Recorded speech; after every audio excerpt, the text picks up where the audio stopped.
My ex-wife and I met on a building renovation project where I was the contractor. My ex-wife was the interior designer, and I had been running my own successful company for the past 18 years, with my ex-wife's company doing the repairs, and she often came in to do the extensive surveying and overseeing the progress of the work. My ex-wife suggested that her company work with us on future projects. I sensed a sense of optimism in this, and even though I usually take a professional approach to my work, it seemed appealing to me. She smiled and replied, "No, I'm not married," and I was satisfied with her answer. I went on to ask her if maybe it would be fun for you to have lunch together. But just as we were making small talk, she suddenly said, "Wow, I will marry you." I was caught off guard. She quickly closed her mouth and I was too surprised to speak. From that moment until the completion of the project, we had lunch at this restaurant every week and it has become our favorite place. It seemed like the beginning of a beautiful love story of two people meeting, sorting things out, and eventually getting married and living happily ever after. My ex-wife is pure evil. We got married in 2013. We had been dating for 3 years prior to that, and in that year and a half I always thought we knew each other well. Although she rejected his advances, his behavior remained unchanged for years. When I went to my second party with her, I couldn't help but feel annoyed at his inappropriate behavior. But eventually I realized the true significance of his presence in her life. Dissatisfied with the current situation, we decided not to spend the night. The party was over and our journey home was full of arguments. I wondered if there was something more between them as his demeanor around her seemed to be too close to me. I asked her if she had really enjoyed his advances, to which she replied categorically that of course she had not, and I suggested that she report it to the personnel department. We got engaged the following year at a Christmas party and I proposed to her in front of her family over Thanksgiving. He seemed to be deliberately intimidating me, as if he had some secret plan. JN held a position as an assistant project manager or something like that, and he often tackled tasks that his superiors were reluctant to tackle. I playfully squinted at my wife and whispered, "I think your hard-working husband is jealous." It became our inside joke, and when we referred to John as her husband at work, she casually brushed me off, claiming there was no such thing, but I could no longer ignore the way he looked at me. Finally, in July 2013, we tied the knot. Funnily enough, during the wedding celebrations, I asked the DJ to play one of my favorite songs by J. Cole, namely Power Trip, but ironically, instead of playing the song I asked for, the DJ played another song called Forbidden Fruit. I found it very strange because I only requested for one song by J. Cole, but the gods of fate played the Forbidden Fruit song at our celebration. But Adam and Eve succumbed to temptation and ate the forbidden fruit, which ultimately led to disastrous consequences. Looking back now, I understand that this was an important sign, but it went unnoticed at the time. She justified her decision by saying that she was depressed and needed to be alone, even though I was not happy with the decision. It wasn't until the next morning when she finally came home that I couldn't control my anger and started complaining to her about what had happened. Deep down I felt something was wrong, and she explained that she had had too much to drink and had fallen asleep in another employee's room.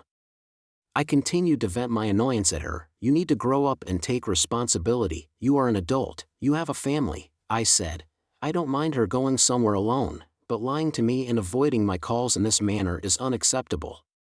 She stormed into the room and a few minutes later I heard the shower. Our children were still asleep at the time. My instincts told me that this was not the case. I immediately picked up her mobile phone, which was locked. I demanded that she tell me the password, but she stubbornly refused. She said that my behavior was totally irrational and that my antics had frightened her. I managed to regain my composure and sat on the sofa waiting for her to finish her shower. As soon as she came out, I told her I was going to get some fresh air and that it was important to me not to leave the kids alone. Suddenly I realized I had headphones with me, so I activated Apple Music and opened the playlist, and to my surprise the song Forbidden Fruit from J. Cole's album Born Center started playing at the same moment. I decided to search the internet for surfaces on how to use a private investigator, and after a long search I found one and contacted him. However, I remembered the name of my wife's colleague John, but I didn't want to give out his full name. Curiosity got the better of me and I decided to look him up on Facebook. He accepted my friend request, but he didn't seem to know who I was, even though at the time he had a picture of me and my wife on his profile page. I introduced myself to him and gave my wife's name, to which she replied that things were settled between me and her man, that I wasn't interested in your incomprehensible affairs, and to have a nice day. He asked for my phone number and I decided to give it to him. A few minutes later my phone rang from an unknown number and it turned out to be him. As soon as I realized it was him, I asked, "Mate, how are you? You have another girlfriend." "She had me too, but I ended the relationship 7 months ago because she had chlamydia and you passed it on to her." He replied that she had it and that she gave it to me. She claimed she didn't know about it and that you were the only one who could have given it to her. I knew better than to get involved in your strange adventures. I told him that my wife and I have never had an open relationship, and he suggested that I discuss this with her. Because he was no longer in contact with her and was actively avoids her at work, and then he suddenly interrupted our conversation, and sitting in the car, I began to panic, and beads of perspiration were beating up on my forehead. It was freezing cold outside and I was worried that I might have contracted a common illness during the week I was gone. When I got home I found her and the kids nowhere to be found. I assumed they had gone to her mother's like she said. A private investigator called me that day and I told him some of the details of the situation. He told me what methods he could use to gather evidence for me. Firstly, he would carry out a thorough investigation. Secondly, he would carry out physical surveillance. And finally, he mentioned the honey trap method, which required some explanation on his part, which at first I was skeptical about, but I was grateful that he didn't reject it altogether, and said that he had been a police officer, which lent more credibility to his experience. A year later, they managed to sell the company to a startup technology company. My brother, who specializes in information technology and software development, played a key role in this.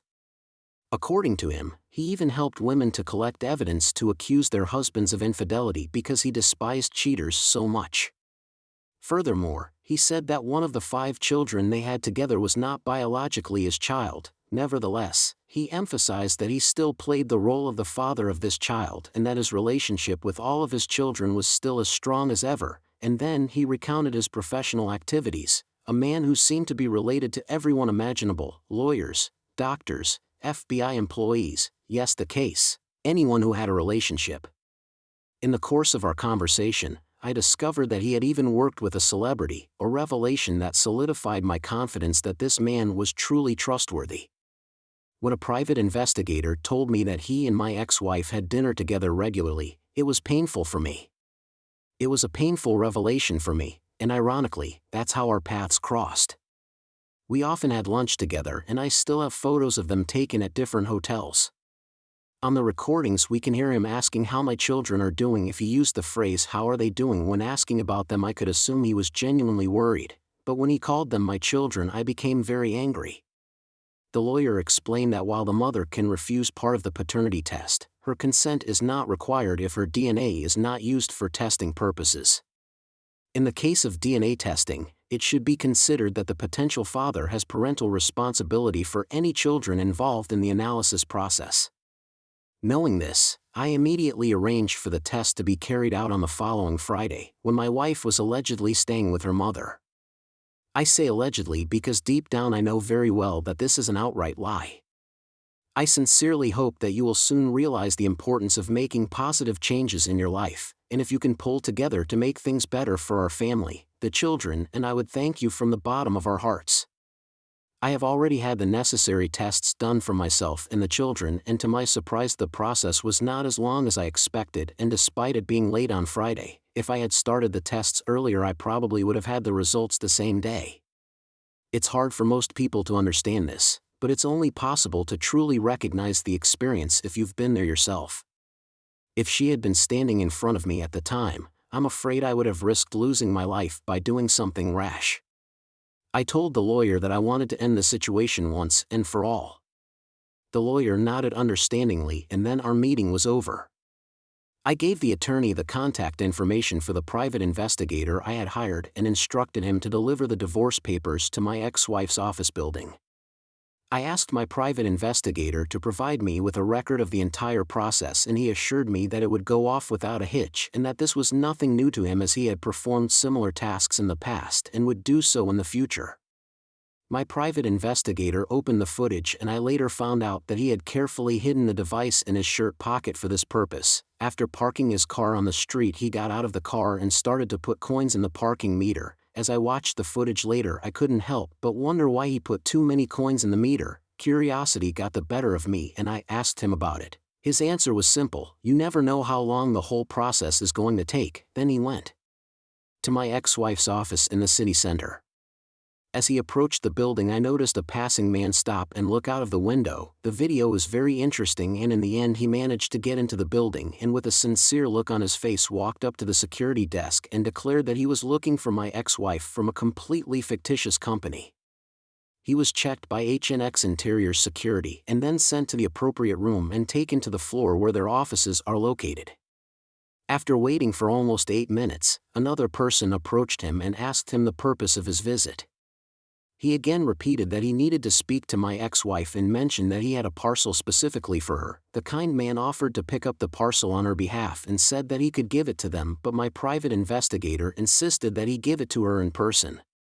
My private investigator walked into the conference room with the intention of handing the envelope to my ex-wife in person. My private investigator walked into the room intending to hand the envelope to my ex-wife in person. He approached her and asked her if she was Mrs. Stone. After confirming her identity, she replied in the affirmative. Then my private investigator told her that she had received a notice and handed her an envelope. My PI had just returned to the lift when his ex-wife's angry voice rang through the air. "No!" Full of responsibility, my private investigator turned to her and calmly said, "Ma'am, I'm just doing my professional duty and I wish you a good day." When I decided not to answer the phone, she started sending messages to my phone demanding my attention. Each message demanded that we talk. "Please tell me this is just a cruel prank. How could you put our children through this?"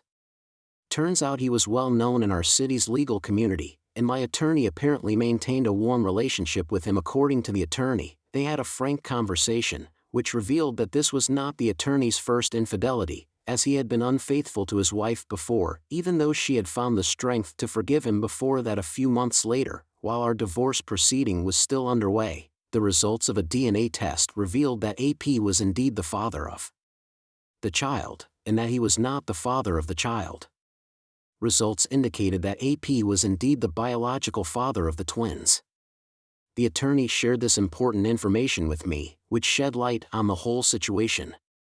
When the lawyer told me that AP was also in the process of getting a divorce, I naively assumed that he and his ex-wife would end up together, but it was clear that AP was concerned about preserving his own marriage rather than the possibility of a relationship with my ex-wife. The fact that the wife was faced with losing her job was not directly related to her relationship with John, but rather to an incident in which she vented her anger at a client during a phone conversation.